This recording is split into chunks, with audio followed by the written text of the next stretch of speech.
at a certain point, I don't know how far we're going to get today.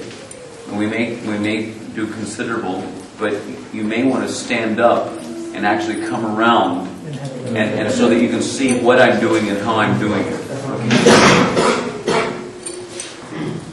That's one of the tables out from the wall, so you can get behind it. Yeah, right.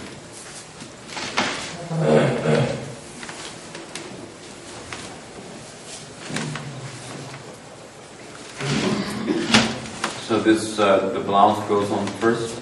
Usually also, after bathing them, I always, I don't know, I guess it's just because she's the fair, I always dress her, make sure that she's dressed up first. And also because you don't know who's on the altar. I mean, it depends on the adhikar of the individual. If there are neophytes on the altar in the temple, there may be some neophytes who are not sufficiently freed from the Purusha Abhiman. So you want to keep her from being exposed unnecessarily.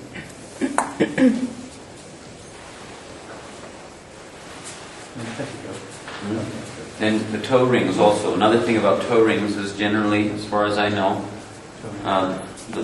the ladies wear the toe rings on these two toes, sometimes three, but mostly these two toes. One next to the big toe, and then the next one over. Usually, we always in Vrindavan we put only 2 toe rings on each foot.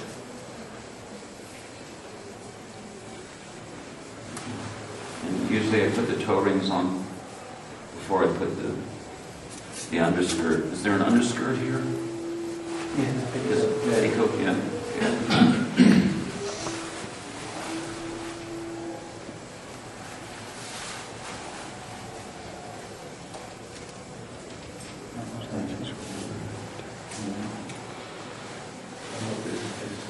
You can ask questions if you like why 2 rings, and if you have any questions, go ahead. And usually they have, in the market, you can find actual toe rings, and then you just clip the little ring off of it. Now, when you're dressing, do you beforehand choose, or do you wait that you I don't do that, but that's just because I have enough experience and I know where everything is. So I just go and when that makes things faster. It can be advantageous, but I just go and see the colors in the outfit and just go and pick out the jewelry, according to the color. I bring the trays, and just like we have a ring tray, and we have necklaces hanging and whatnot. So usually these are kind of too big, but.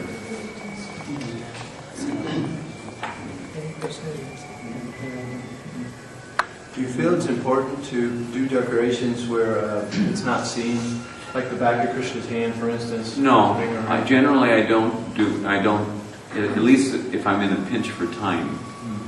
Just like right here, I would put at least one ring, like a signet ring here.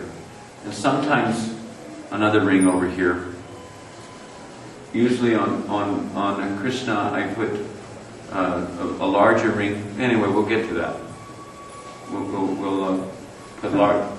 Huh? Sometimes others, the guys, they want the ring to be seen, so they stick it. Yeah. That's that's a no-no. Yeah. I have one question, bro.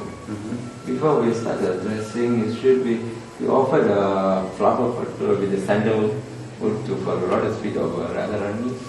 Krishna is a Tulsi. Yeah, Tulsi, but no, it doesn't have to be Tulsi.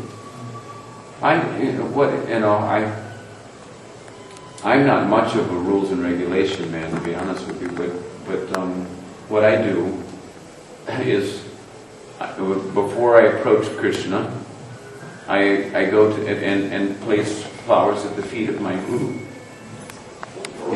and put my head at his feet, and then I put then I go and place my head at the feet of Gaura and Deity, and beg their mercy, and then I because we have Krishna Balaram, then I go to Krishna Balaram, and then I go to Lalita Devi, and because she's my guru, and she's my main guru, after Srila Prabhupada. And then for dressing the devis at least. And then Vishaka Devi. And then after placing my head at their feet, then I place my head at the feet of Radharani. And then I place my head at the feet of Krishna. And then begin. My head is the flower. The only flower that I ever offer really is the flowers to the feet of Srila Prabhupada. But you can do that, there's nothing wrong with it. So anyway,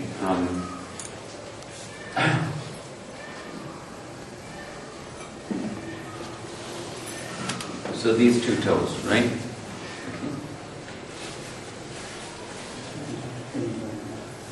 Okay.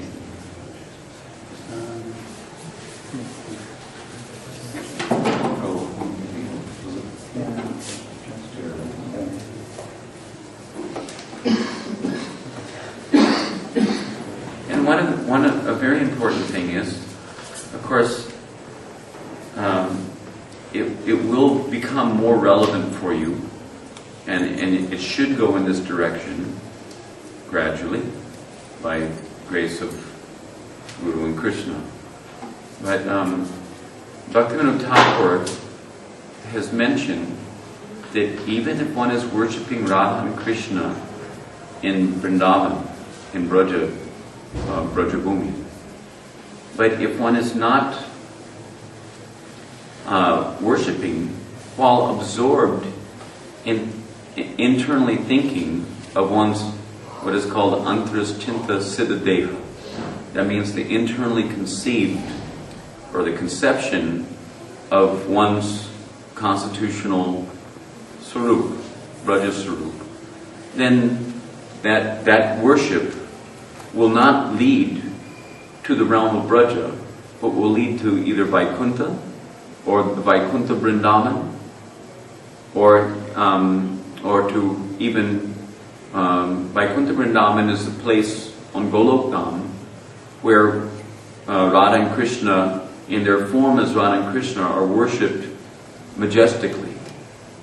So in the beginning, Prabhupada has instructed that our worship should be reverential worship. Awe and reverence means that because we're following the Pancharatrika Vidhi, that type of reverential worship with all due decorum and whatnot, that should be, let's say, that is accepted by Lakshmi Narayan, who is also included within Radha and Krishna. Just like in the Bhoma Leelas, all the different avatars appeared within Krishna's body. When Krishna would kill the demons, it wouldn't be actually Brajanandan Krishna who was killing the demons, but actually it was the Vasudeva Krishna who was killing the demons. So similarly, Narayan is also within the body of Krishna.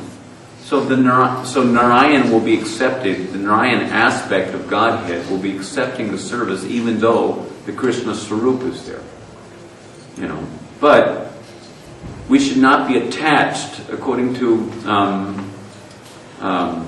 Krishnadas Kaviraj Goswami, we should not become attached to the opulence of Lakshmi Narayan Puja, because otherwise we won't be able to go forward. So internally, there's you may be familiar, there's a process which is called Bhuta Shuddhi, which means that you internally purify your consciousness, conceiving of yourself. In our Archana Paddhati, as far as I know, there's a description about the Bhuta Shuddhi which pertains to the Gaur Leela. But there's not much described about the Bhuta Shuddhi which is pertaining to the worship of Radha and Krishna. but there actually is a Bhuta Shuddhi, and if one is doing Radha and Krishna worship and is let's say aspiring in the course of your advancing in Krishna consciousness, if you feel the inclination to enter into the worship in the mood of the gopis' worship of Radha and Krishna, then naturally there will have to come at least a semblance of the thing. For starters, understanding that you have not this bag of stool, worshiping the deity, but you're worshiping the deity. You think internally how you're worshiping the deity in the mood of a dasi, or as such, worshiping the deity. And so then in your you can think of how you're having very sweet and soft, beautiful hands worshiping the deity, and like this, meditating on at least a ballpark idea should be there. Otherwise, if you're especially for those in the male form now, in this external form as a male form, if you're simply worshiping, thinking of yourself as being a male, then actually you have no right to worship directly Srimati Radharani. Of course, cowherd boys like Subal, they have very intimate relationship with Radha and Krishna. It's described in Ujjvala Nilamani that Subal Saka, that he can stand in the Nikunja cottage while Radha and Krishna are in intimacy and fan them to remove the sweat from their bodies, etc. During after the time of their Prem Keli, etc. So Subal Saka can intimately serve Radha and Krishna, but he's the only one. It's described that he's the only one who actually advances to the platform of Mahabhav among all the Sakas. But the maidservants and Sakis of Srimati Radharani, they can advance to that platform. And generally, the worship of Radha and Krishna will be in that mood. But so the idea is that as you're approaching the worship of the deity, first you're offering your obeisances to Srila Prabhupada, as a sadhaka, member of the Sankirtan party, Sankirtan movement. Then you go to the feet of Mahaprabhu, and internally you can enter into the mood of serving Lord Chaitanya's Leelas, and then through Lord Chaitanya's Leelas, internally, this is an internal conceptualization. You don't want to speculate about it, but you should gradually come to the position of understanding these things more deeply, so that your worship actually begins to take shape, and you can actually come to the platform of Arjan Siddhi by doing the worship. If you're only doing the worship externally and not actually approaching the internal cultivation in the course of your worship, then your Arjan Siddhi will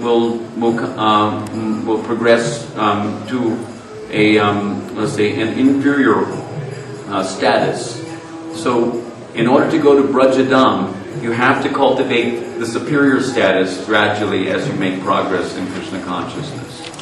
So then your worship begins to take shape, in a different way than perhaps the worship of a neophyte. Because we're not to remain as neophytes for our whole life long. We're supposed to make gradual progress, to a higher platform. And that means the deity worship, although externally, in terms of temple worship, in terms of the decorum which has to be and the etiquette which has to be observed in the face of the public, etc., that these externals will appear to be the same, but internally the thing has to deepen and deepen and deepen in order for you to actually get the full benefit of what our movement is offering in the matter of deity worship. So anyway, we will conceive of ourselves as being one of Radharani's assisting maidservants, and then commence to dress the deity in that. So I don't want to get too esoteric or too deep, but something should be said. Because that is said in the other class. Huh? The philosophy comes in the other class. Which other class? In the Arishna, here course 1 and DD course 2. Oh. Here we covered We discussed this, the meditations and the philosophy. Yeah, okay, all right. But, but these Prabhus may not be attending that class. I don't know, are they? Anyway, just give you a little This is level 5 you're teaching. You're teaching level 5, this is level 1 audience. Yeah, okay, but I'm just saying, I'm giving you a little something to look forward to, that's all. Because after all, we have to know what the goal is. What is the goal of our activity? Why are we worshiping deities?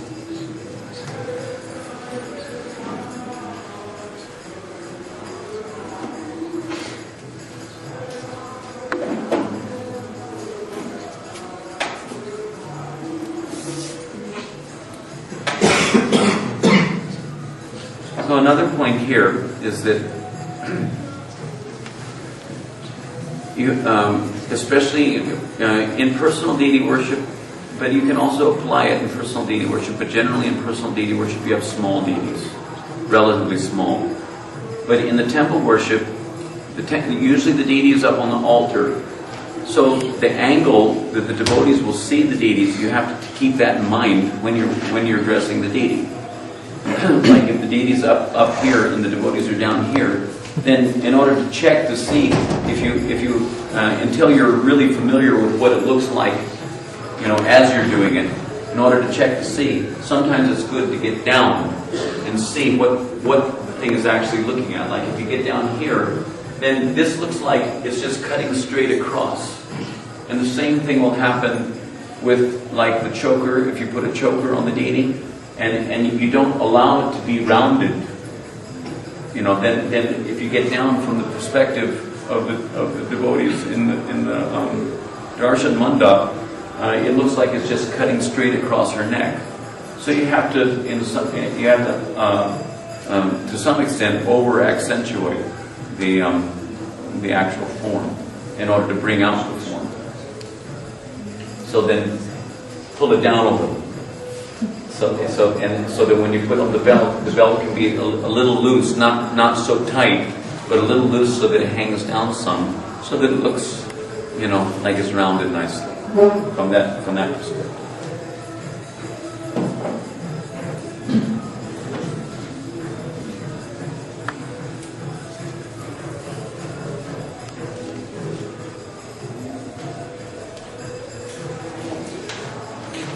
And it doesn't have to be just like this. You can bring it down. Usually this is not. No, it's okay. It's all right. But this part can show if the cloth is looking nice. That's another point. Is that sometimes, due to staining or something in the cloth, sometimes flowers will stain the cloth. So you have to hide those kind of things as you go along, to make the best use of the bad bargain. In terms of order, do you typically dress Radharani completely and then move to Krishna? No. Or do you sometimes do Krishna first and Radharani? Is there any kind of standards in that with regard to that? It depends on what else is going on the altar and how much space you actually have. But usually what I do is I instead of, I don't just leave him like this, but I'll put the ankle bells and the toe rings, and put her underskirt on.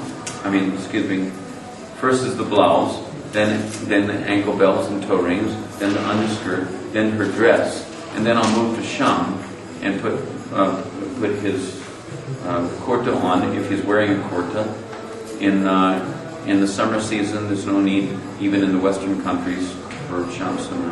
Prabhupada wanted Gaura to wear kurta always, to present them as gentlemen, But Krishna was undoubtedly the supreme enjoyer, the supreme personality of Godhead. So even in New York City, we could dress Krishna without the kurta. So then I put the kurta on, or no kurta, and the dhoti, and then because in Vrindavan they're dressing Lalita Devi first. Lalita is number 1 Saki, and Vrindavan and Vishaka is number 2. So there's not so much room here. So I would do Radharani while he's doing Lalita Devi, and then when he goes to Vishaka, then I would switch. So that's a practical consideration. In the Rama Krishna Balaram wearing shorts. Yeah. So can Gaura I personally, I'm not so fond of. I mean, sometimes Krishna wearing shorts, it looks very cute.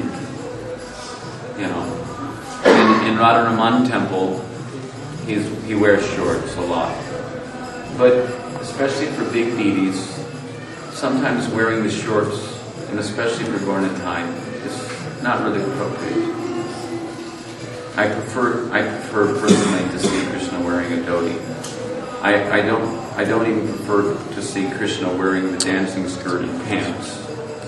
I'm not sure, how far back that idea extends, whether it actually extends back as far as Krishna Lila, or if it's just a Rajasthani idea. I'm not sure. Sometimes you see in Rajasthani paintings, and this may have some Muslim influence even, some people say.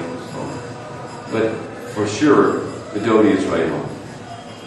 And he looks nice in the dhoti also, after all. So here's a point here. Is if there's any difficulty in,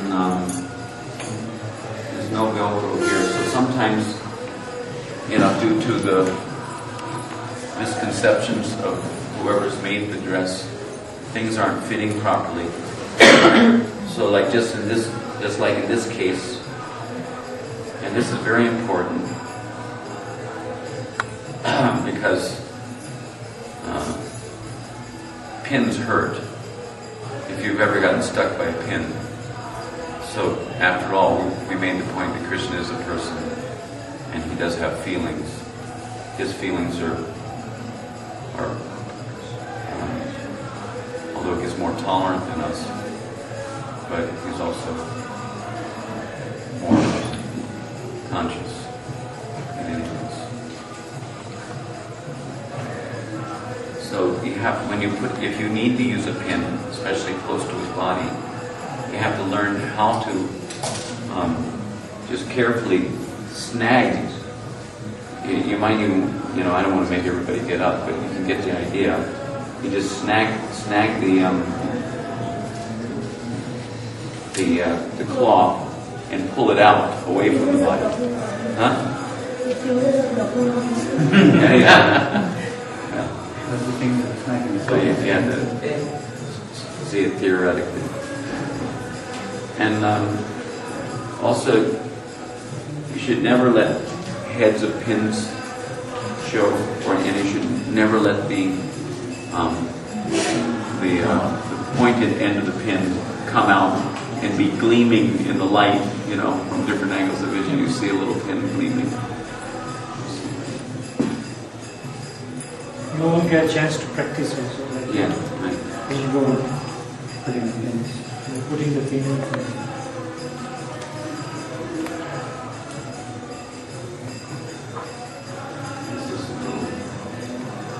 Sometimes it's belt. Yeah, sometimes the belt covers it, but not all the time. Maybe the practice. It's going on a little loose. No, it's snag it. Yeah. The pin is down.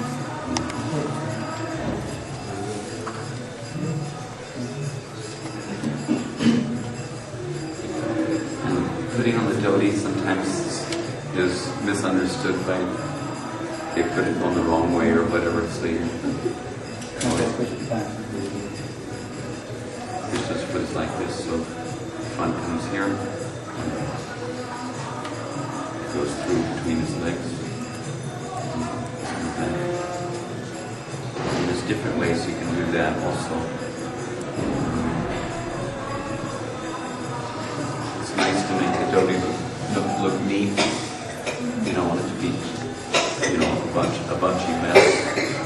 But it should look very neat. And then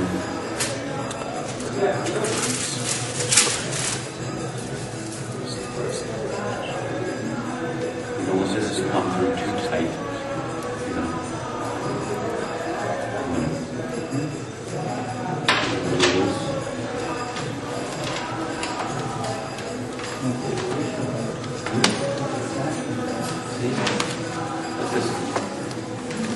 This dhoti is a little short, so it's not so good. Sometimes the dhoti can be brought up like this, but if you do pin it back here somewhere, you have to pin it in such a way, you pin it to the cloth so that it doesn't pull and look like this. So you don't want it to look like that.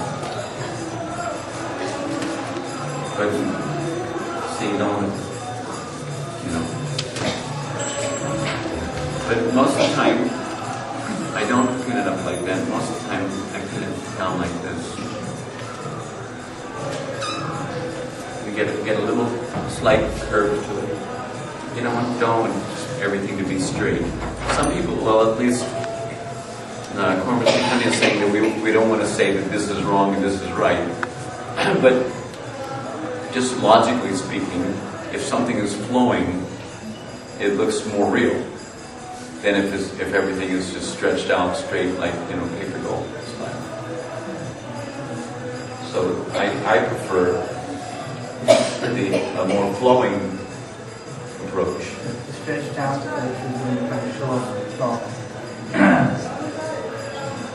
Yeah, so like because there's a very opulent design, and sometimes devotees they want to show what a nice opulent dress that they made for the deity. But personally, I feel enough opulence will be seen, and you want to get the flow, what catches your eye, what you actually see when you see the deity. Are we showing the cloth or are we showing the deity? So when we want to bring out motion, then we have to take the flowing style. If we want to bring out the cloth, then you can make it straighter, but it looks a little stiff, in my opinion.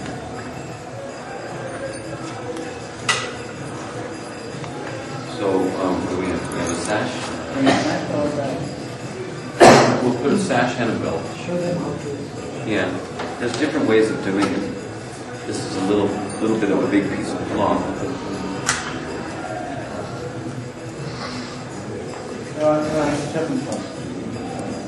Yeah, anyway, we'll see if we can do it.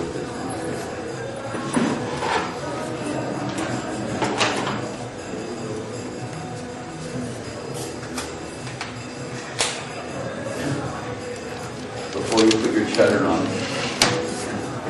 This is consistent.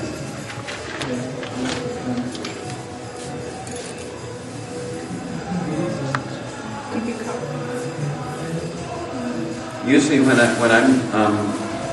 dress, usually before I hang, see, I just made a mistake because I was on him. But the way I usually do it is that before I'll hang his dhoti, because his dhoti is in front, so then the string is in the way, right? So I would take another string and hang her dress. You don't want to pull the dress out, too tight. Just let it hang so that there's a